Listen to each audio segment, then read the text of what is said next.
Good day, I'm Carrie-Ann Smith and this is your JIS News for Tuesday, February 7. Government will be offering increased support to stakeholders in cocoa production to expand the industry. Minister of Industry, Commerce, Agriculture and Fisheries Carl Samuda says teams will be designated to work directly with farmers in the cocoa industry.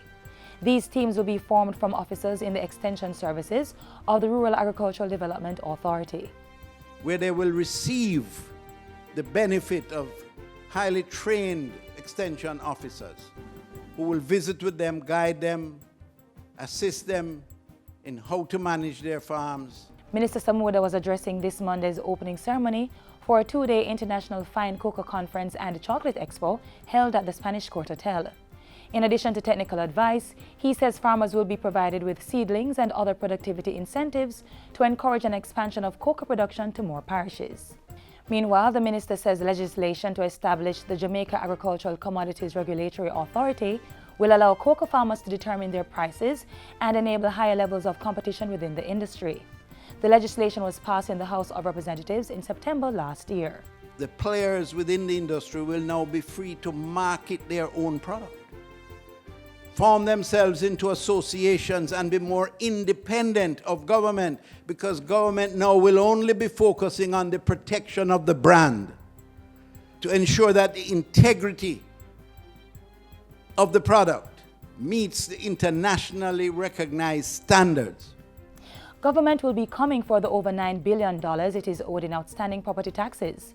Justice Minister Delroy Chuck says almost one-third of landowners are not paying their property tax, which is used to finance the provision of critical services such as garbage collection and the maintenance of street lights. He argues that those who pay their taxes should not have to suffer the inadequacy of resources because others are not paying.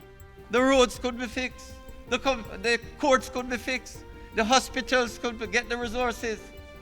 And let me say that the government intend to get all the taxes. 500 Justices of the Peace, JPs, are to be trained in mediation and restorative justice this year. The training sessions will also cover matters relating to the Children's Court and the Petty Sessions Court, as well as the role of JPs on the Spirit License Panel. The ministry officially launched the training program at the Jamaica Conference Center recently. More than 1,000 JPs were present for the launch, which also served as a sensitization session. We are creating a new architecture in justice, where the focus will shift from retributive justice, from a penal system, to rehabilitative and restorative justice. The multi-door approach that we are advancing will formalize and strengthen the infrastructure to assign prominence to restorative practices and mediation. The training falls under the ministry's Justice Reform Program, which was boosted by an additional grant of $3.3 billion from the European Union. The Ministry of Education, Youth and Information will be engaging students at all levels across the island in its upcoming National Careers Week activities. The week runs from February 11 to 17 under the theme Expanding Horizons for Vision 2030. It is being organized in collaboration with the Hearttrust NTA and Junior Achievement Jamaica. Senior Guidance and Counseling Education Officer Lissetha Adams says the objective is to inspire wise career decisions.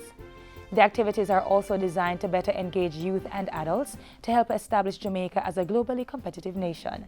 New and emerging jobs are evolving, which means that the workforce will require new skill sets to meet the demands of these jobs. These competencies can and will be honed through the integration of comprehensive career development programs and initiatives within the curricular and core curricular activities at all levels of the education system. Ms. Adams was addressing a recent JIS think tank.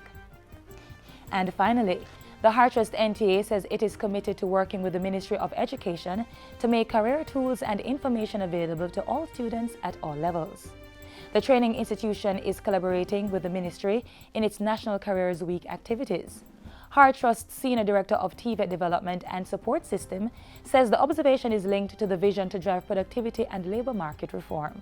We now have what is known as a career development policy, and the policy is speaking to the mechanisms. The policy is now with the Ministry of Education for final review and then go through the process of approval.